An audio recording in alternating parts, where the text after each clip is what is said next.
alekwe mumle alekwe mumle alekwe mumle alekwe mumo alekwe mepere muzo n'ụmụ ụwa na-ebere m akwa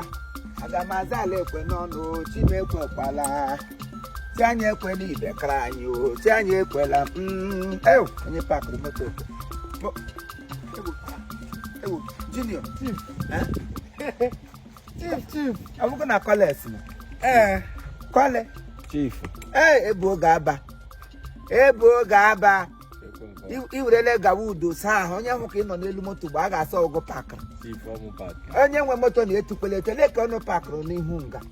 ọrụkwa mma o wee batara ọ na-eme marriage anyị na-eti ya ka ọ pụta gbuolu na ehi ka ọ gbuolu youth unu mee marriage tone ndị ọzọ ihe unu la ndị unu aka ụla dekwata afọ ala anyị unu ayọcha na tek unu ga-aga onye ụla bịara ịlụ nwaanyị n'obodo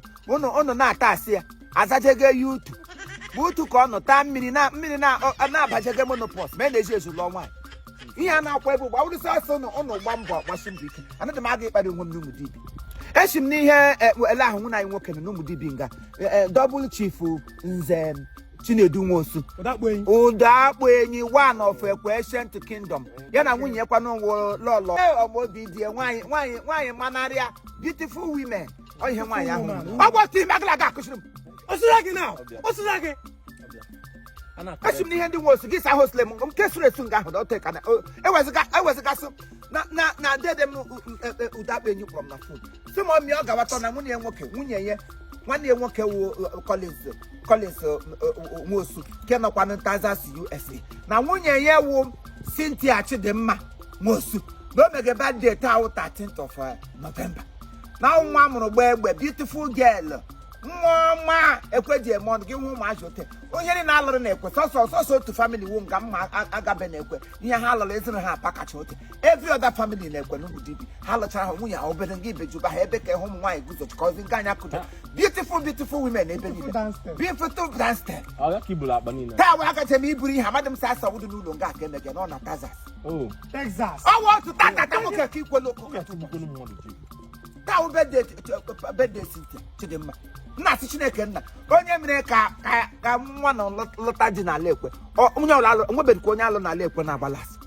because mgbe Chidimma nọ na nwere ekpu nga ebuho ga akara ji akwụ ya eburu ụkwa gafee eburu ụkwa ebuo ga m tụ Chidimma look beyond you na iwe nwa mara mma beautiful women behold beautiful man nsi ya ngwa lele nugo Chidimma asị m odede na ya ga-alụzi ọkwa ozugbo nwa Collins nwunye nwoke shi Texas ari ke Collins ka ga-asa Collins ka lọlọ Chidimma na ugbu a ọtị ka ọ na-apa ka anya Chidimma na-agba alụ ka nonsense you to yourself Collins ka ga-enwe the value kama hapụrụ m akpa m ọsịsọ nwere ihe nakwa nke ịwa ga ebule ga bụrụ ozu nwa gị bụ ihe akpa m ji atụtụ ihe agara olebe ihe niile akpa iwu nonsense crayfish Collins ka go empty Collins na-agba ụgwọ iwe onye yutu ị ga-azakata yutu otu afọ ọgụ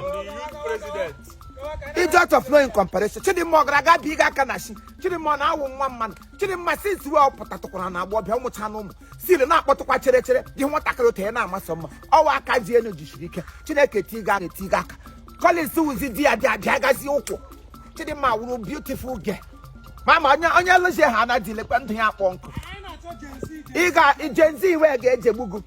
Chidimma ọ belong to Gen Z world mana ọ na-aka mma nwoke gị lụ nwaanyị gị wuru Gen Z gị lụta nwaanyị Gen Z unu abụọ comprehend into partnership unu wuruzi iniquity unto God to glory. Happy birthday my dear wife. ọ ga-adịrị gị na mma. I celebrate you now and I celebrate you forever. I will continue to celebrate you until the world do me part. N'aha Jesus, happy birthday to me. Ndị ekwe niile na-asị gị happy birthday to me.